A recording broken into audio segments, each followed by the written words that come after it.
right, you're about to get hot dipped. We're joined today by Mr. Ryan King. It's our distinct privilege to welcome him. How you doing today, Ryan? Doing very well, thank you. Awesome. And Yes. how long you been with us now, Ryan? I believe I've completed, let me see, have to count. I think I'm on my 2nd year, yes. That sounds about right. And you bring a lot to the table. Have a lot of expertise, Hope so. predominantly on the technical side of things. You want to talk about what led you into the realm of information technology? Yeah, yeah, I was working, with technology at the time. I had, done some kind of low-level support, jobs in the past. I really enjoyed it. I just really just started to try to code, honestly, is what got my entryway into it.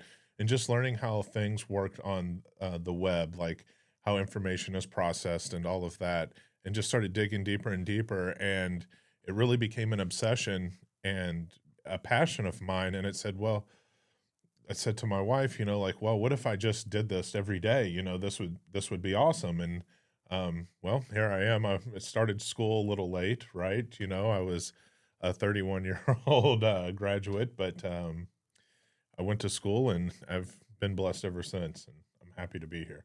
Well, we're very blessed to have you. So speaking of school, what kind of degree and where'd you go to college for that kind of degree? I went to the University of Central Missouri in Warrensburg, and my degree is in computer science with an emphasis on software development and cybersecurity, but mostly on the offensive side, where not the information assurance, but I'm handling more of the information assurance here. And I assume a good day is a day when you're not being attacked, but that's kind of a naive way to go through Yes. things. I get the impression, and you can correct me if I'm wrong, that you welcome the challenge. Not that we want to be attacked, but it's like you're prepared and you're ready, but you show enough humility that if you're like, oh, well, this is I need some help, you know where to get the help too, right? Correct. Yes, sir. Absolutely. And yeah, we try not to welcome the attackers. In fact, I think a huge part of cybersecurity is the anonymity aspect of it. So we try to operate as anonymous as possible on any public network, whether that be through our emailing system or just out there with our Monnig global branding. Yeah, and probably about weekly. I know I'm bothering you. Like, is this thing look suspicious or not?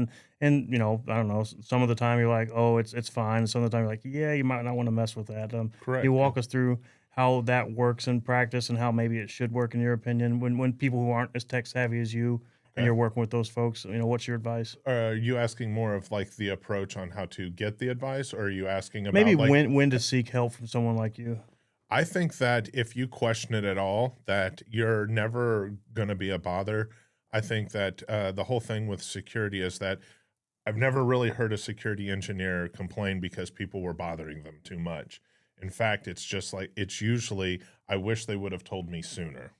So I think that there's really no process in that if your gut instinct tells you that you don't know that this could be a security issue, I think it's best just to hand it over to the professionals.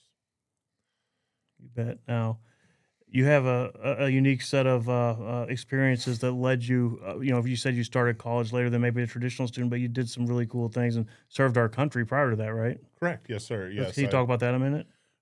Yes, I was part of the United States Navy. Seems like forever ago, though. Um, really didn't do anything fancy, just and I don't think that there was any calling to IT at that time either. I handled most of like engineering things and in an engine room, and it was very hot and a lot of manual labor. It was definitely blue collar work and long hours, hard work. Well, we appreciate your service, but I imagine it had to help some. I would think with discipline and but problem solving. I mean, that's essentially what you're good at. I mean, one of many things you're good at, right? Absolutely, with problem solving. Um, Although anything kind of government or military fed, it seems like you're kind of spoon fed like a certain prerequisite or a pre-built system where they call them PQS guides, so you could just follow a guide and fix anything. So I do think that it's that premise is definitely 100% what brought me to IT, is just the idea of like presenting a problem and trying to find a solution for it. So if you're following a flow chart, you can execute that plan every time. Yes, sir. Yeah, absolutely. And something tells me that set of skills, and I'd be wearing that shirt if I had it, coincide with someone that likes the Star Wars series. Yes, yes, yes, absolutely. Star Wars, Star Trek. I mean, it even gets a little nerdier than that So they're not sometimes. mutually exclusive. Then you can be a Trekkie and a I Star think Wars fan. I think you can. I think Paul shares that our same Yeah, feelings towards I that. agree with that. But I remember there were a fairly vocal segment. I don't know if they were a large segment at one time when I was growing up. You were one or the other. It was how it Oh, was. I believe so, and I think that I was a Star Wars fan first. I think that Star Wars was more of like the action packed. You get to have a lightsaber and the Jedi battles and all of that stuff. Where Star Trek was more of like, maybe from an intellectual perspective of different, you know, alien social constructs and all of that stuff that you had to navigate. So Yeah, I find it very entertaining as well. And so best Star Wars movie then. best Star Wars movie. That's a good question. I'm gonna say Return of the Jedi. That is a hard one to beat. I had a feeling you'd go old school. You have to go old Yeah, school, you right? do. Well, you Yeah, don't, I you weren't guess. going to really introduce Jar Jar Binks into the conversation. No, yeah, I think that was probably the worst Star Wars character. Yeah, that wasn't their finest moment, I don't think. And a family guy. Can you tell us a little bit about your family? Yeah, I have a wife, Katarzyna King. She hails from Poland, and she is now a U.S. citizen, has been for a long time. We have three wonderful children, Abigail King, Elizabeth Husky, and Jax. And Jax is the youngest. He is 5, Elizabeth 10, and Abby 14. I won't say my wife's age out of fear if she sees this. Well, you're smarter than I thought you were, even, and I thought you were pretty smart. So, yeah, said every wise man, Yeah, that's right. always. We're just trying to survive out here. That's right. Yep. So everybody, pay attention. Some golden nuggets here. All right. So, music is an important part of your life too. Can you talk about that a little bit? Yeah, and I love how the questions of transition family to music, just because I feel like we are. I tell everyone, and I kind of introduce our family just as a music family. It's such a pivotal thing in our household, just because my daughter, she plays. My oldest Abby, she plays guitar as well. She's started as well as I do. I've picked up an old drum set. I'm trying to learn. It probably just sounds like I'm beating on the thing. I'm not very good at it yet, but I'm going to get there. And yeah, we share albums and we collect vinyl, and it's just our whole culture, our whole family culture is enriched in music. It's 90% of what we do on our free time. That's fantastic. Now, if you think back over the years about those in music that have influenced you and maybe inspired you in some ways, could you give us a few names? Oh, I could give you a lot of names. I mean, we could really tear into that. From early on, my stepdad gave me a really good introduction into music. He was a blues guy and a classic rock man. And, from Jimi Hendrix to the Stones to the Beatles. My mom loved the Beatles. Actually, my daughter Abby, her name is spelled Abey from Abbey Road. That was my favorite album, and we have that album. It was a must-have for her, and she has the poster on the wall. So, pretty awesome. But I would say, like as a player, I want to say that the people who probably styled I draw a lot of licks and theory from would be kind of like Tony Iommi from Black Sabbath. Very probably one of the most influential guitarists I can think of, just because he broke open that whole heavier sound. You know, definitely Jimmy Page, Randy Rhoads, which was Ozzy's other guitarist, love him to death, and Daryl Abbott from Pantera. I enjoy him quite a bit. Man, there's just so many of them. I like so many. I'm forgetting all the blues guys, but the blues guys. My stepdad once told me, you would never have rock and roll if you didn't have the blues, and it's so true. Everything kind of just stemmed from there. It broke the whole door open for a lot of great music. Yeah. What about your daughter? So, and she kind of following your path towards through music. Is she like the same things? Is she kind of charting her own course here? Or? Actually, both. So yeah, she does like a lot of the same things. It's, we were discussing, she's a little bit older. Of course, the Easter Bunny's coming, so there's that gift. But as a parent, you buy them an Easter gift as well. And the thing that she asked me for was a Deftones vinyl record. So Wow, I'm impressed. love that. I'm big, huge alternative rock fan. So yeah, so she got some of that from me and a couple of my buddies that we play together. She goes with us, and she'll even join in sometimes. She's getting better and better each week, it seems. But yeah, but she also is taking her own path, and I've even seen her started singing, and she's wanting to. I feel like she's wanting to start writing her own music, which is very interesting. Because to me, personally, it's more than just music to me. It's spirituality, right? Like you can hear Zach Wild play a Randy Rhoads lick when he was touring with Ozzy, right? But it just sounds like Zach Wild playing a Randy Rhoads lick, right? It sounds perfect, the tone, everything matches, but something about it is still Zach.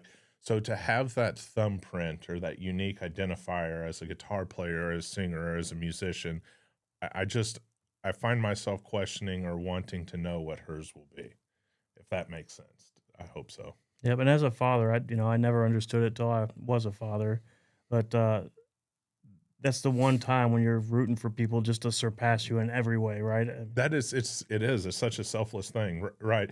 I've never like thought about it until I was like, you know what? If she wants to play on my Marshall amp, that's fine, which I should preface, my wife isn't even allowed to touch it. So that's, that's a great, that is a great feeling. I thought you were smart. You're Yeah, going to say this publicly. Maybe he's going to edit that out. I I don't know. know. We'll see. See, I have to bank up all these extra points because I just know I'm going to fail.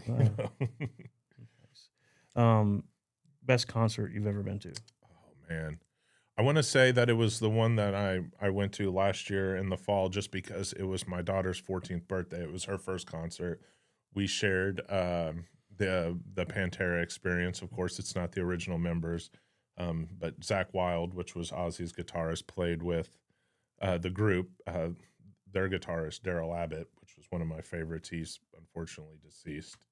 Um, and just I think that experience of just seeing the excitement on her face and just her falling in love with music, and especially live music, um it was just the best experience. It's I don't think another show could compare. There is something unique about going to a concert with your children. I was blessed to go to Mumford and Sons this past year with a couple of them. So, Which me and my wife are definitely fans of that group as well. yeah, they've got some talent. They have a lot of talent. No conversation with Ryan King would be complete without a conversation about barbecue as well. So Oh, that's a absolutely. heavy influence in Yes. your life, mine too. Can we talk about your love of barbecue a little bit? Yeah, definitely love barbecue. I like trying new things. I think it's kind of just I don't know. It's just to kind of see if I can do it better. It's a challenge for me. Of course, I enjoy eating it, but I think I enjoy the actual preparation and cooking it even more. I don't know where I got it from because I don't really know anyone in my family that does it.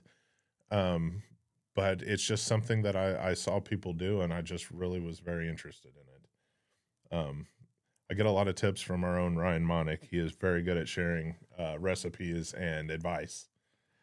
You'll have to step up to that grill one of these days here. Yes, So, that's right. we had Ryan Monnig out today. Happy birthday, Ryan Monnig. Shout out to Ryan Two Monnig. Ryans don't make a right. Two Ryans don't make it right. But we had Joseph Colgan manning the grill today, and he did a remarkable job, I thought. I thought he did too. I had the hot dogs, and they were very, very good. There was no Canadian bacon or anything. There was no Canadian bacon. That's right. Which, by the way, I think is the worst bacon. But sorry, Canada. That's right. They've got a lot right, like maple syrup and stuff. They but- do. They but the do. Canadian bacon thing, yeah. Yeah, I'm still interested in his question of Canadian whiskey being better than bourbon. I don't think I'm ready to make that stance yet. Well, I don't think I understand it, but I'm willing to be persuaded. So he I'm just needs to show us what he's got. That's right, and one of the more expensive bottles, I think if he brought it to prove us wrong, that would be that would make He it might have to worthwhile. do it more than once. Yes, yes, sir, I Yeah. agree. How about golf? A little birdie told me that you've done some golf over I the have years. done some golf. It kind of has not happened as much lately, just due to, like, logistic issues, I'm sure that you can relate to this so much. It just seems like we're all going different directions every week. It's slowed down some, so maybe this spring I'll be able to get out there. I've missed it quite a bit. If I were to sneak home during business hours and look at your front porch, would I see golf clubs showing up from Amazon, that sort of thing? Or You might see more like guitar equipment okay, and PA systems. maybe some Yes, barbecue gear. you definitely see barbecue gear. Yes, absolutely. Hopefully, my kids picked up all of their stuff too. So I hope you see a clean front porch. Man, we say it all the time at Monnig Global. Hope is not a strategy. Hope it's not a Luck strategy. is not a strategy. And with kids, sometimes you're just hopeless. And that's where I was going with that. Yep. Yep. What else you got going on here? We're in the middle of an interesting time in our history here at Monnig Global. Yeah, Taking your talents, Mr. Jim, you, Paul, the whole team that we've brought together, especially on the technical side, um, integrating technology with a very old industry. And in many ways, North America, specifically the United States, is behind, but you're really helping us with some cool stuff. You want to talk about that a little bit? yeah, I absolutely would love that. And I think that you're right. And I think that's one of the most exciting things about, even though it's been almost 2 years, right? It was one of the most exciting things to be able to come here. This was something that you guys, it seemed like everyone was so excited about technology and they had the understanding of where they wanted to go, but weren't quite there yet. So just being able to be an integral part of that process and to plan and to help push the business and specifically this company forward, whether that's being better than the competitors or just being the best monoglobal that they can be. So some of the things are, we've got a fresh network now, right? And we've installed new firewalls in all of the locations. We're working on a couple of our remote ones. I'm not going to say any just in case the attackers are listening here. Just kidding. But this is allowing like a constant data stream back to Monnig Global here, our headquarters, our home base, where we're facilitating all of the data processing and all of the transmissions and data exchanges. And hopefully we're going to start housing some more of our own data, right? And keep it out of the cloud and operate more, even though we're not necessarily a corporate entity. Like we want to work like a corporate entity on a technical level, right? Where everything's not necessarily cookie cutter, but it's just it's very secure and in-house, where it's monoglobal branded, right? Like we're not seeking software from other people. We're designing and facilitating our own applications and things like that. I think Ed and I have discussed working on an inventory application, and it is so exciting to get to do that. And maybe this can turn into something that is just extraordinary and all of our rivals are jealous of. You're certainly helping us take better care of our customers, and at the end of the day, that's what matters. Doing that in a safe, ethical manner. And I got to tell you, when we first had visions of the town hall concept, I shot out to Troy Lacrone. I know it was a very manual process the way he dreamed it up, and I understand why. But ours is in an early iteration of what it's going to eventually be. But we're talking real time safety data. We're talking real time quality data, production data, camera data integrated with artificial intelligence, and all these things that just feel like they're going to help the folks on the floor where the real magic happens become even more excellent, especially on a safe if they do it safely because of the help through the help of technology we can develop better systems and processes Yeah, and no one loses in that scenario. absolutely. Absolutely. And, I have to give a huge shout out to Jim. He's really worked hard in that town hall too. Um, and I think that I have a lot of great ideas, leveraging some data visualization and how to get it better. Right now we have it going and it looks really great. And I think that from a developer standpoint, it's our job to ship things out, but we're very dependent on, it's not necessarily always negative criticism, right? Like this is how um, we can build things and take feedback and make it better. And I think sometimes there's an understanding. There has to be an understanding that as a developer and as an IT person, that you know things that make sense to us don't make sense to the rest of the world or to the rest of the company, right? So, you know, technical things sometimes they're kind of like a joke. If you have to explain it and how to use it and apply it, then it's probably not any good. So yeah, and we thank everybody for their feedback, and we're looking to hopefully improve on that quite a bit.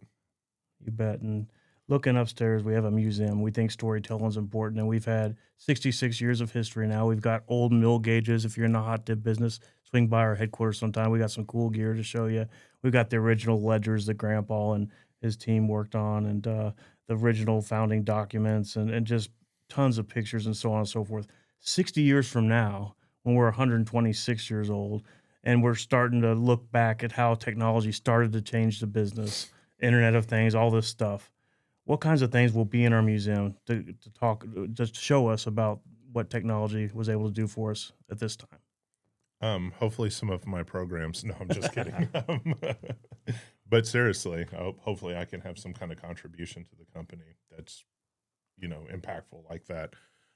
That's a good idea. That's a good question, Jason. I don't know. I'm honestly not sure. I feel that everything is AI driven now, and it seems to be going that way. But I still have a lot of questions and a lot of doubt to really, you know, when it first started, everyone said that AI was going to take over front end development, which just an easy way to explain this is front end is everything that you see and interact with. Um, Yet we still have front end developers, and it's been over 5 years since that was stated. So I would like to say that AI will be in some way an impactful part of that. Yeah, you bet it is. I know we use it in marketing. We use it in, like I said, safety, production. There's lots of ways we're using it. Um, I can see where some people are concerned about, the disruption it may cause the economy, but I think that's true of every significant leap forward in technology in the history of humankind. I think it'll probably unlock, I hope, new areas of work that we've never even considered before, and standards of living and so on and so forth. But it's interesting because we think of this as a very old industry. In many ways, it is, but technology is changing even our business at a rapid rate. Absolutely. And we hope to keep continuing to do that. And we're starting to implement AI on the camera system, and we have our a meeting that is going to kind of show I believe it's the final proof of concept next Wednesday. And I'm really excited to hear about this. And I'm hoping that we establish a system, a network, and a culture that other galvanizing companies are asking themselves, man, we need to. I wonder how Monnig Global is doing it, because that seems like it's the right way. So I hope that we're working towards that. Setting the standard. I think you guys are doing a terrific job along those lines. Even the trucking business. I mean, we spend a lot of time implementing systems, be they sensors or cameras, just to work on accidents and so on and so forth. What can we learn from them? How can we get better? I remember one instance. Did you hear the instance with Ryan Monnig where he was walking a state trooper, I believe, from Oklahoma through the process of recapturing one of our stolen trucks? Did you ever hear that story? I did not hear that So story. that was when that technology, at least to us, was fairly new. But we thought we had a truck at a shop in Wright City area being worked on. But we got a call saying one of our drivers was in the wrong. He committed a crime. We're like, no way. We know our drivers. They're awesome. No way. Of course, that's not what happened, but somebody did steal our truck and commit a crime and ended up in Oklahoma. But Ryan was able to use the technology and So it track him was down. just presumed that it was one of our drivers because they were in Yes, our stolen in our truck. stolen truck. That's right. I think the crime was in Missouri, but in southern Missouri, but they ended up in Oklahoma when they were finally apprehended at a Dollar General, I believe. But I think we can't even fathom all the ways, whether it's in the galvanizing business or the transportation business or in our personal lives, quite frankly, that AI will change things. And it's not all going to be sunshines and unicorns, but it's not all going to be doom and gloom either, right? No, yeah, but I think sometimes, it is a little doom, and I think that sometimes frustration and I don't know, I hate to use failure, but just not succeeding maybe, which is I know that kind of the same thing, but I don't mean failure as in such kind of like a doom and gloom type of word, but sometimes through those hiccups, will you say hiccups? I feel like is I get some of my best breakthroughs and some resilience shines through, and whether you have like some kind of a profound moment that allows you to move on, or it just you get so determined that you're that focused and you break through.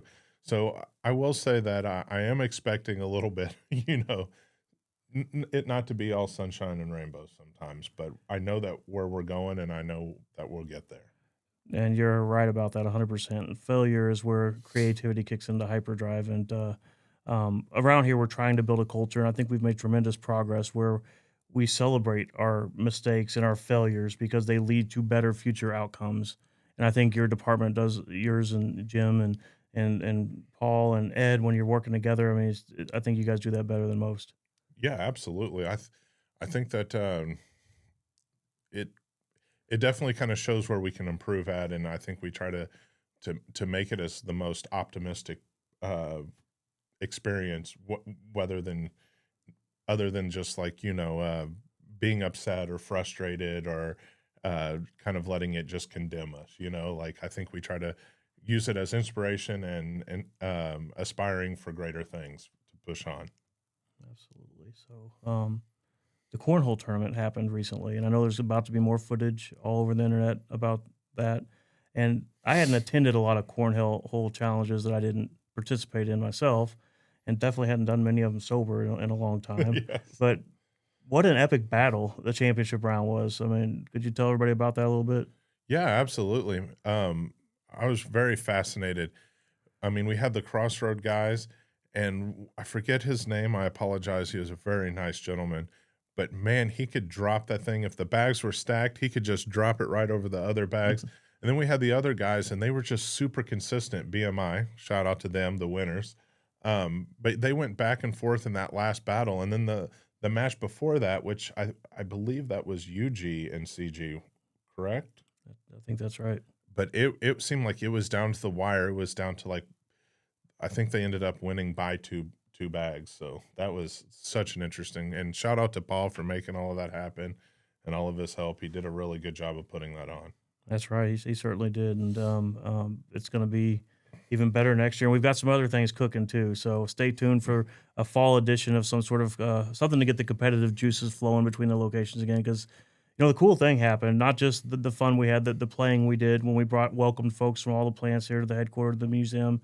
We had some fun. We did the tournament. We ate like we always do. That's Some of right. them went and drank like people like to do, and but man, we got everybody into the town hall, and we had a good cross section of folks. Man, we had the folks on the floor making it happen together with managers, and we were mixing it up and identifying problems, opportunities for improvement, challenges, failures, and it was awesome because I think it's the information that we need to take the next step forward. Can you talk about that a little bit? Yeah, absolutely. I think it just kind of the idea exchange is great, but I think at its essential core, like what is great about it and that opportunity. And I just saw the other teammates when they were here, like they had kind of just a sense related to each other, right?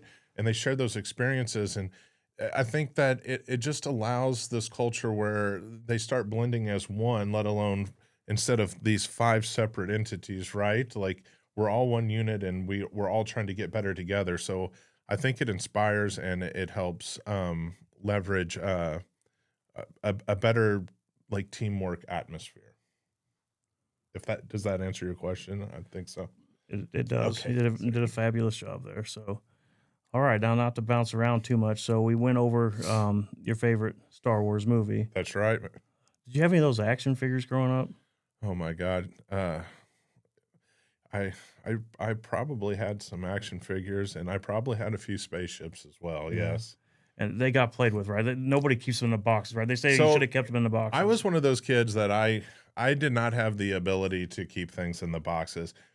I think that even if I went back that I wouldn't, because I think that regardless of the value that they would hold today, the times and experiences I had playing with those as with a friend far outweigh the actual the financial opportunity that I could have later. So no, I didn't keep it in the box, but I'm always fascinated by those who do. They take it to another level. That's pure discipline right there. Yeah, it makes me wonder. I guess I have this preconceived notion that the folks that keep in the box used to play with them as a child. They had some financial success in their life, and they went back and acquired them later in a box. I mean, I'm not sure about that, but I think that's one of the theories I have.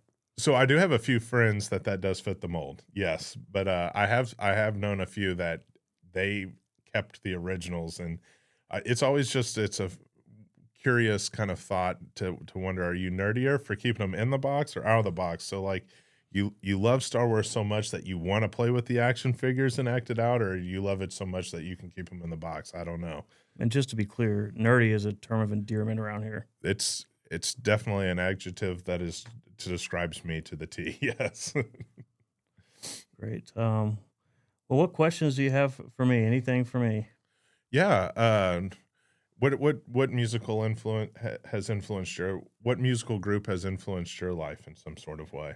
Boy, I have lots of answers to that question, but I will tell you, unlike you, I have no music talent. I mean, I did have an amazing couple of music teachers and a band teacher. Shout out to Mrs. Schroyer, wherever you are.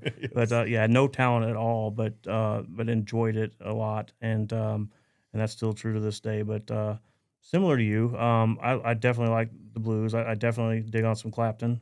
Oh yeah. Going back, and then even Muddy Waters and um, Love Cadillac Records. but it's been a lot of time because of the era I grew up in with the Seattle influence on the grunge rock and the alternative rock, Love and that.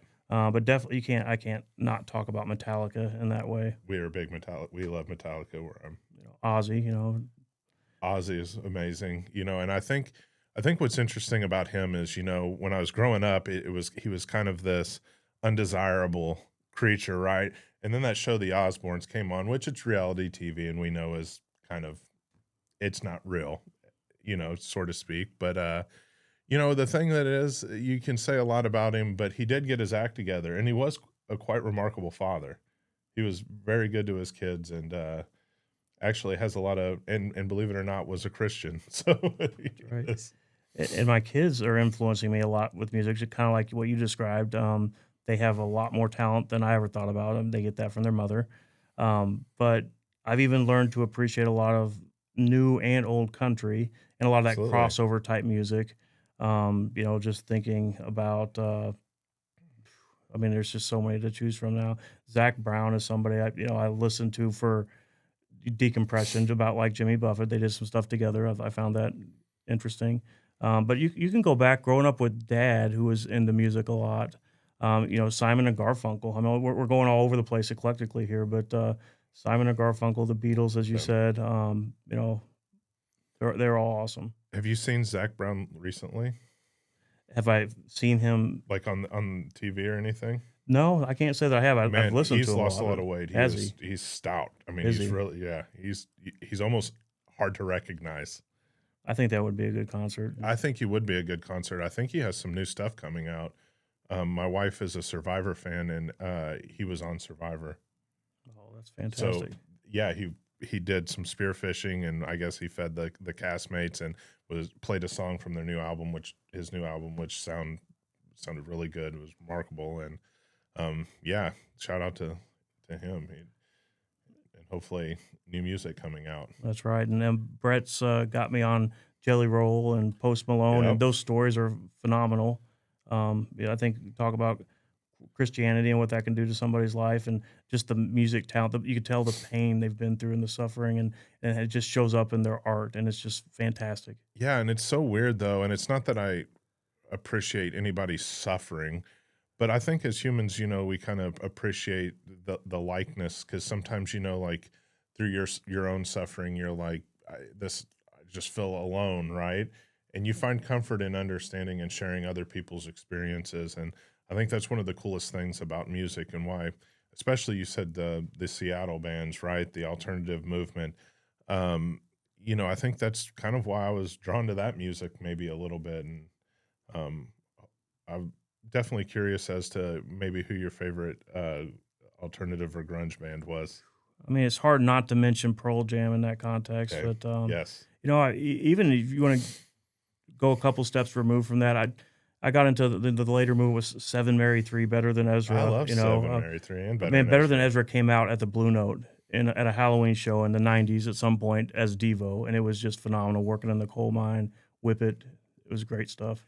Yeah, and the Blue Note's such a great place. I've had a lot of great experiences there, and I was walking down the street one time, and they were like, "Oh yeah, there's this band playing. It's only $20," and I go in, and it's oh, and it just left me. The guy with the harmonicas. He was a bigger guy that played all the harmonicas in the '90s. Hook and what was the other song? Anyway, he was playing, and he had lost a bunch of The weight. Blues Traveler. The Blues That's Traveler. right. All Yes. right. Yes, sir. That's exactly it. And Dave he was Matthews playing. Band around the same time. Yep, Dave Matthew. He was another great one. But yeah, no, he was playing. It was like a $20 show, and it was one of the best shows I've seen. And definitely didn't listen to a lot of his music, but I had a new appreciation just by going and seeing the live music. And I kind of remember, I hope somebody's gonna have to fact check this, but I think I remember Marilyn Manson being there back in the day too. Yeah, yeah. He's still touring. In fact, I think he's playing this year in Kansas City and next year, and I may or may not have tickets to that. I don't. Depends on when this is released and if my wife hears about it first. Yeah, I may or may not have been to a Guar concert. Yeah. I may or may not have been to an All for One, a Boyz II Men concert. I've seen a little bit of everything over the years. War is such a interesting group. I have some fascination with them just because of the characters and the roles that they portray during their shows. Yep, and if you're listening, do not Google Guar. Yeah, do not. Yes, explicit content. Yes, That's right. Insane Clown Posse. Okay, yeah. I never was a fan of them because I was such a hardcore Eminem fan. Yeah, And he was from Detroit, and they had their problem. And I don't know. I know that's so silly, but just everyone that went against him back in the day, I just cared for his music so much that I was like, no, they're not for me. And it did cause some frustration with my friend groups for sure. Okay, so yeah, if we're going to flip genres here and get into some rap, so would you consider yourself more of an East Coast fan or a West Coast fan? I have to say, I love the West Coast. I always have loved the West Coast, and especially with that type of music. However, probably one of my favorite like hip hop star or artists would be from the South. Actually, Andre 3000. I've always been a huge Outkast fan. Oh yeah, And I love more than just music. I think that he's just a great artist in general. He's had a couple of movie productions, which I really love film. And yeah, but West Coast to me has always been top notch and definitely the leader in that rival. yeah. There's something about how chill the music is and the lifestyle seems to be, and that seems appealing. Yeah, the lifestyle and I think I think the beats, it's just relaxing and it just sets the vibe, right? It just Yeah. The waves pounding on the beach and the bass hitting hard in the background. Yep. Yep, I was a huge Sublime fan, so that was a huge part of their Santeria. culture. Yeah, absolutely. And I'm excited they have the son. His son is actually filled in at the band now, and he sounds remarkably close to Really? the lead singer. And yeah, and they have new music out, and best believe I'm gonna buy that vinyl and maybe even see that show if they go on tour anywhere near, Missouri. So we got to get you and JJ in here rapping about vinyl sometime. But vinyl's made a huge comeback, right? I mean, It's amazing. yeah. It's remarkable, and there's just something authentic about it. It gives the music so much more character to me. That's me personally. I'm very nostalgic anyway. I just like older things. Um, sometimes I wish some things would go back in time. Like I have an appreciation for definitely like the older methods of things. Even with playing music and recording, like you can buy electronic systems and hook your guitar up to it, but I still like to mic an amp up and do recording the old fashioned way. I think it sounds much better. For those of you who didn't join us at the outset, we're joined here with Ryan King, IT guy who's against technology. Just so we're clear, at Yes. least in some circles. In some circles, yes. Yep. So what kind of setup do you have? You get home tonight, maybe you pour yourself a Pepsi or a bourbon, whatever the case may be, Yes, and sir. you pull out your favorite album from its sleeve, you slap it on the turntable. What kind of speakers you rocking? What kind of amp? What kind of system do you have? Are you an audiophile? Yeah, so yeah, I definitely would play vinyl. And I have these old cabinet Pioneer speakers that so my stepfather had some. They were made in the 70s. They're five-way speakers. It's funny that home stereo systems have not necessarily become better, right? Like it's just not something that typically people invest in. So back in the time, everyone had to have a home entertainment system. So I think that maybe the technology reached its prime maybe in the 70s and 80s. But so they're Pioneer speakers, five-way. They're big. They can definitely annoy the neighbors. I play Marshall amps. I also have a Fender Twin Reverb that I love. I have a Fender Strat guitar. My daughter has a Fender guitar as well. So, but I would not frame us as a Fender family in that box. If my wife ever allows me, we will branch into Gibson. But you just have to reach deep in the bank account for that. Now, some of the folks here at Monnig Global have been known to be practical jokers from time to time. Now, you could choose to be the victim of some of these things because you have no choice. You're going to be messed with at some level here. You're either going to be complicit or mess with. So I won't say any names, but they are very good at pulling you in to being complicit. I'll just say that. Okay, but I was thinking of specifically one example. You hadn't been here that long, but you already knew allegedly one of the people involved prior to being here, and all of a sudden the joke was on them.